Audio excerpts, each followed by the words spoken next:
La chose la plus importante en venant à Rouge-Matawan, c'était que Charlot récolte son premier ours. Tu vois, le trémolo. Puis je pense que toute l'équipe a mis tout en place pour que ce soit Charlot, la star du séjour.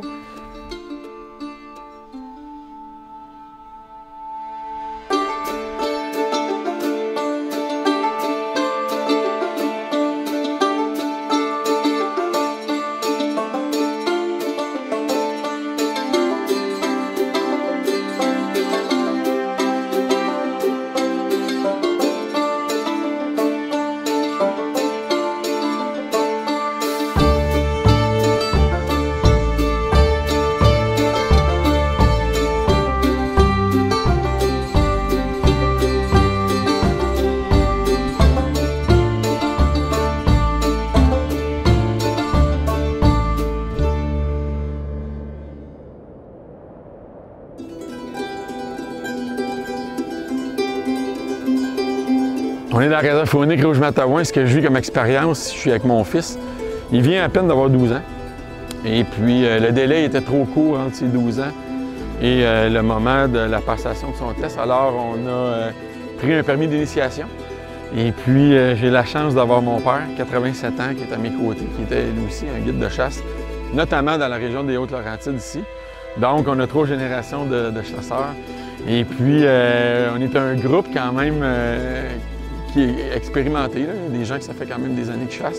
Et puis je trouve ça le fun parce que c'est un peu, on dit, il y a un proverbe qui dit ça prend un village pour élever un enfant. Et là, Charles-Antoine, il reçoit les conseils de tout le monde, que ce soit pour le tir, que ce soit pour la patience, que ce soit pour comment se comporter dans l'attente d'un ours, que ce soit pour mieux comprendre l'animal lui-même. Alors, pour moi, c'est une belle expérience. Et puis, la forêt se dévoile devant nous. Et ça fait des très bons souvenirs. Alors, on est à l'aube des balbutiements de l'émergence d'un jeune chasseur qui est à nos côtés. Et puis, on attend de voir si Mère Nature va être avec nous.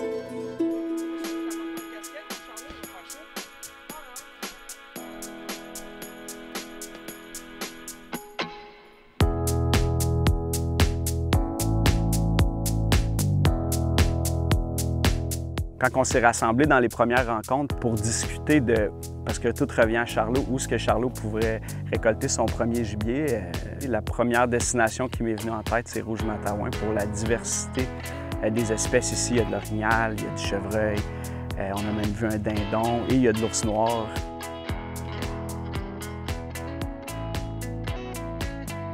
Pour ce qui est de la pêche, il y a de l'ombre de fontaine, il y a de la truite grise, il y a du brochet, il y a du doré. Donc, je trouvais que c'était une belle destination pour initier un jeune en forêt.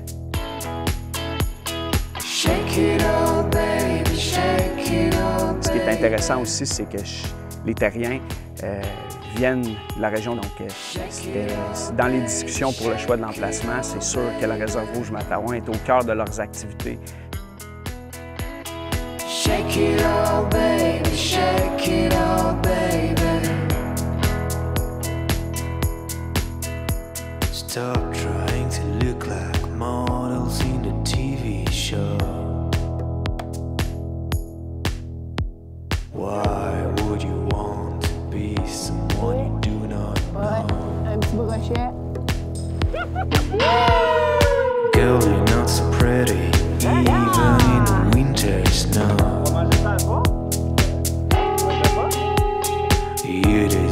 Le volet de l'aventure, on voulait vraiment gâter Charlot qui expérimente sa première chasse à l'ours. Puis on est dans un endroit ultra giboyeux avec des beaux spécimens, que ce soit pour la chasse mais également pour la pêche. Puis je me faisais un objectif personnel de faire attraper à Charlot un beau brochet. Puis d'entendre un enfant dire « je suis pris au fond, les sourires. » Ya, ya, ya! Ça s'appelle un fond. Non, voilà. Non, c'est pas. C'est un poisson. Charlot, c'est tout qu'un futur homme des bois, puis on a eu bien du fun à pêcher ensemble. Shake it all, baby, shake it all, baby.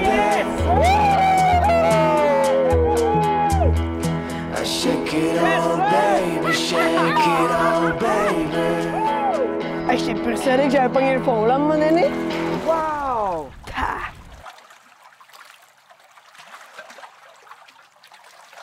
C'est beau.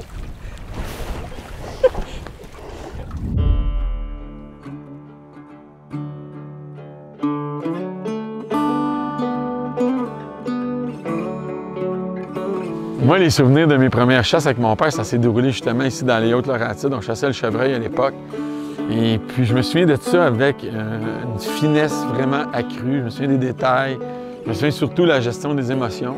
Parce que c'est quelque chose d'avoir 12 ans et puis avoir une arme. Et puis que cette arme-là serve à prélever la vie d'une bête qui, par la suite, on va consommer, manger.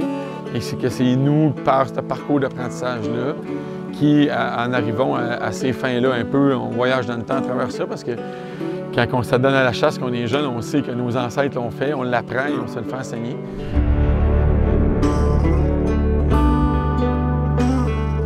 Charlot, premier voyage de chasse. Ouais. On commence ça. Avec un ours. Avec un ours.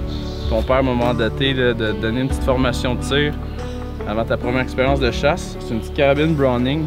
C'est un modèle qui est très populaire auprès des jeunes, des femmes, parce qu'il est compact et légère. Puis en plus, il y a un anti-recul dessus. Fait que pour commencer, Charlot, on va commencer avec une petite formation de base de tir, les 5 principes du tir. La première chose, ça va être la prise en main de l'arme. C'est super important que quand tu vas prendre l'arme, la prendre correctement, que tu sois confortable. Et si tu prends l'arme, puis que l'arme n'est pas bien à côté dans ton épaule, que ta main n'est pas bien placée sur le fût, c'est toutes des choses qui peuvent engendrer des mauvais tirs. Fait que ça va être la première étape. Deuxième étape, ça va être de choisir une position de tir convenable. Que tu sois dans un mirador, en chasse fine, de prendre une position de tir, c'est super important que ce soit à genoux, debout. On va voir aussi, on va le pratiquer. Ensuite de ça, la troisième chose, ça va être la visée dans l'angle. Ça, c'est qu'est-ce qui va faire l'appui avec ta joue, le télescope et la cible. Ça va être important, on va faire des exercices de tir, on va le pratiquer. Quatrième chose, qu'est-ce que ça pourrait être? Respirer. Tu as tout à fait raison, la respiration. Ça va être important de bien contrôler la respiration. La cinquième chose, ouais, le contrôle, la détente.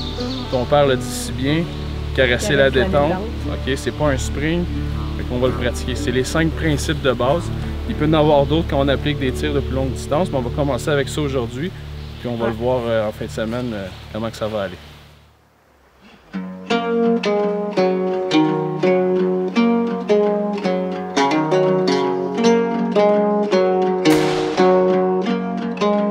Un peu haut. Un petit peu haut.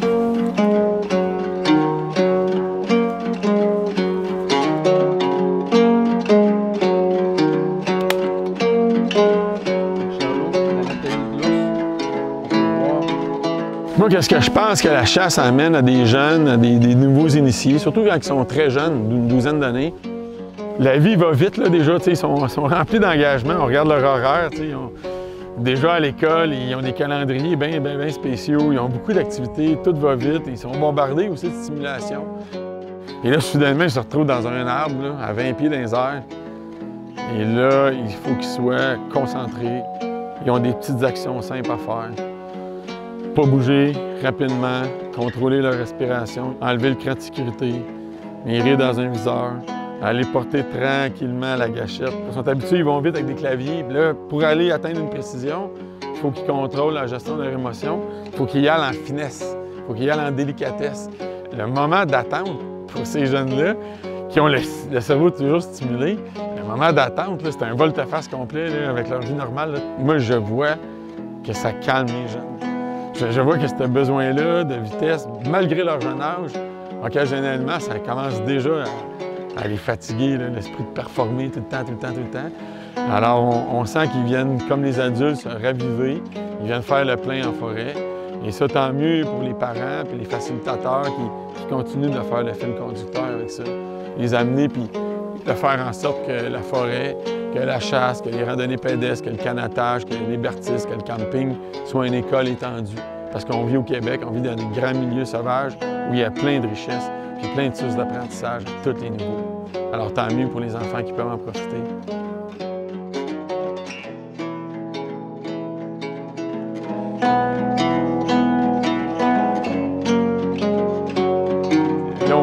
en train de travailler pour trouver le meilleur endroit où Charles-Antoine pourrait raisonnablement avoir plus de chances de croiser un ours. Dans le fond, ça serait son premier gros gibier. Et puis, ce que j'aime voir, c'est, sans que je l'ai dit, c'est la complicité naturelle alentour de l'enfant pour favoriser que l'événement se passe pour lui. Alors, tu sais, je vois ça un peu comme une meute de loups avec un jeune louveteau qu'on veut entraîner, on veut éduquer et on veut être un peu les complices de ça. Et puis ça je le ressens. Alors, tu sais, ça sera, si les choses se passent comme il faut, un animal pour lui, mais on se fera des clins d'œil le soir sur le bord du feu en se disant finalement c'est un phénomène d'équipe encore. Et puis ça, pour moi, c'est bien important à mes yeux. Quand je suis bien entouré, quand je suis avec des gens à qui j'ai confiance, l'expérience en forêt est vraiment multipliée par exponentielle.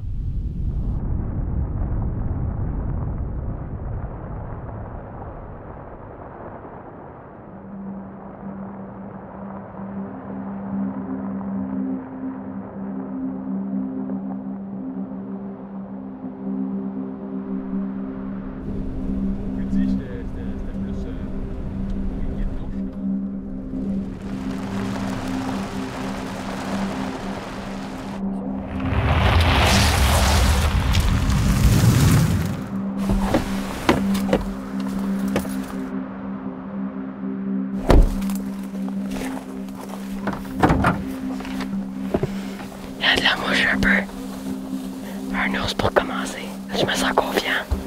C'est un animal qui est stressé, mais qui est pas dur à chasser. C'est pas comme l'orignal, t'as pas besoin d'aller le traquer. T'as juste besoin de l'attendre.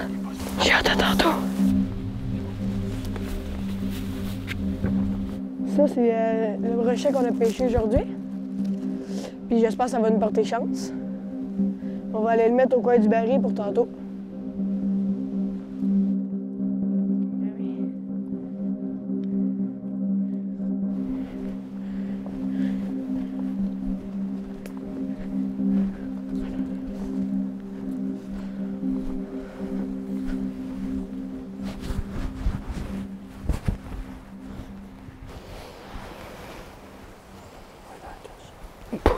Quand j'ai vu Charles-Antoine, Charlot monter dans l'arbre pour c'était sa première chasse.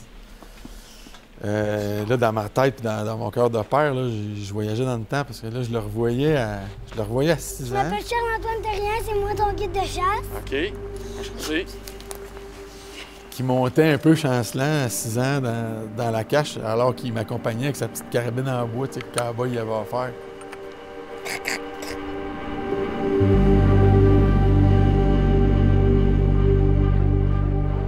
Là, 6 ans après, là c'était la vraie chasse. Là, c'était sérieux.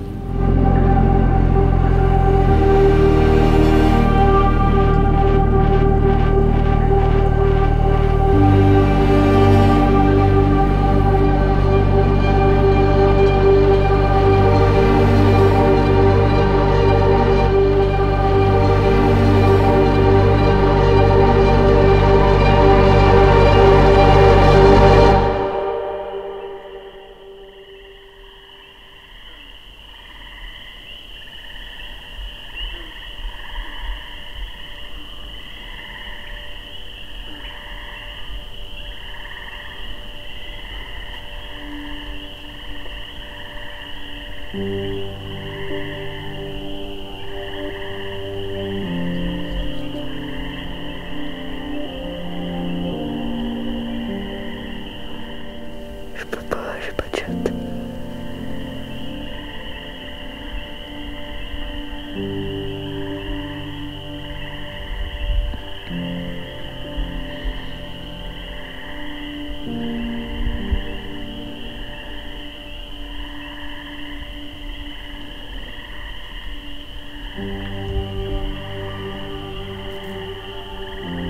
Je l'ai mal placé.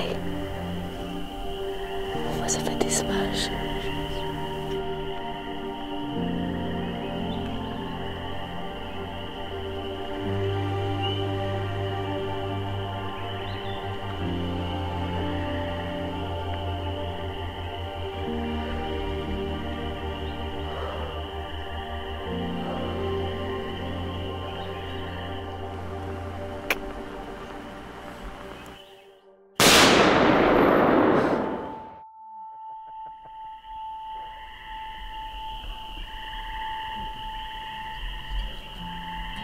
c'est bon comme affaire.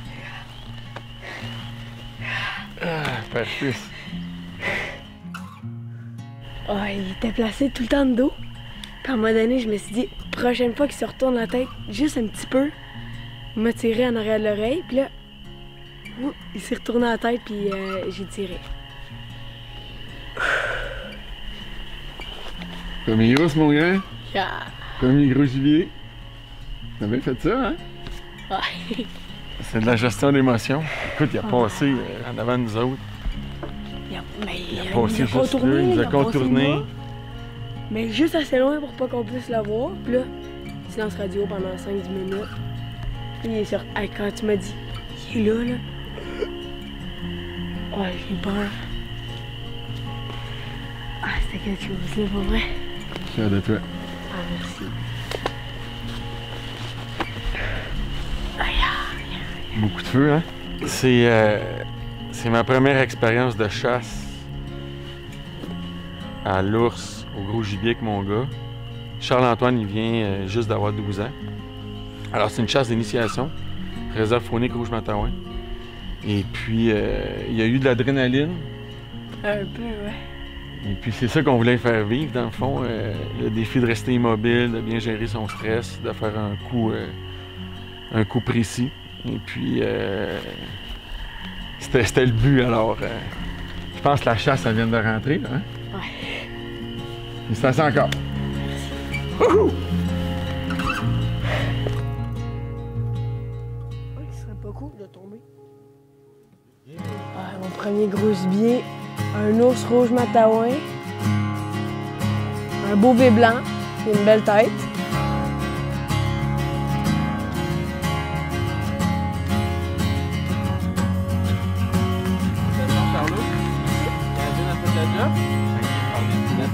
Arrêtez pas de dire que... Une balle. Je viens de le dire que ton grand bravo, ton grand-père avait attrapé un chevreuil, il a dit là, mais pas un autre.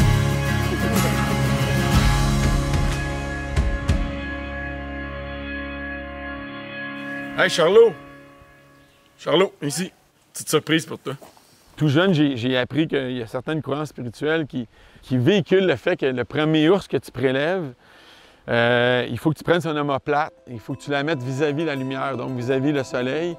Et selon le cas, si elle est ombragée ou si on voit la lumière percer, c'est porteur d'un message d'espoir ou c'est porteur d'un message de défi pour la personne qui a prélevé ce premier ours-là. Moi, je suis très éveillé à ça. Alors, ça remplit davantage le respect de l'art des tréqués. En même temps, on consomme leur chair. Mais si en plus, on est capable, avec les griffes, les dents, les panaches et tout ça, d'en garder un souvenir supplémentaire en les manipulant après le prélèvement, bien, ça s'ajoute à tout le côté artisanal de la chasse, culturel de la chasse, social de la chasse. Et je me plais à croire que les peuples qui nous ont précédés se servaient également de ces ossements-là, soit pour faire des outils, faire des bijoux, faire des lances, faire des lames pour des pointes de flèches. Alors quand je regarde l'animal, je vois tous ces ingrédients-là et ça me fait voyager dans le temps.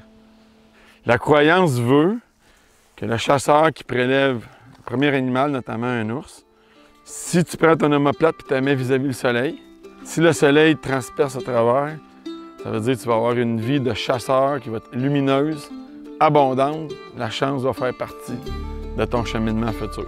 Si par contre c'est opaque, puis la lumière ne perce pas, tu vas avoir beaucoup de défis à relever, ça risque d'être plus difficile pour toi. Fait que je vais te demander de faire l'exercice.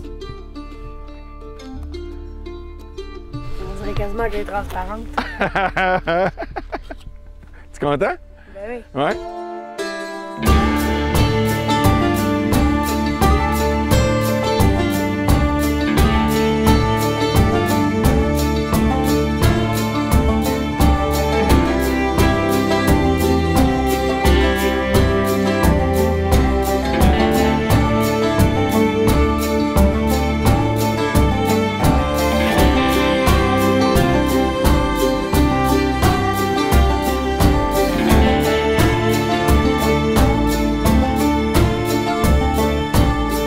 Félicitations.